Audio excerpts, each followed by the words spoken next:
The winner of Tulle from more than 1,000 meters a minute. A few weeks ago he was also the 4th national, and now he's first national. He's bred by Wout Spierings from his own old strain. He's a nephew from New Prince, and he has a new name. His name is Wout.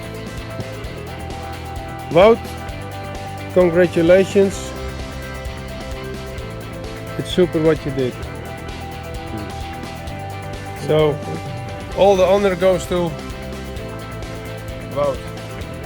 Wout bred the pigeon, his pigeon origin, and he played with the pigeon.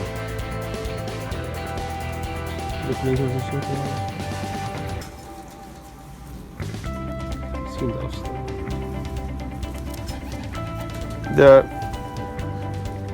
father is special origin, and it's old strain of Wout.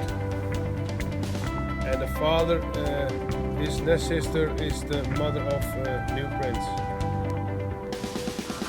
Am I right? Yeah. Okay, also from the Hairbox team, congrats to team Jan Hooymans West Vlaanderen. Up to the next victory, I would say. Good luck. Thank you.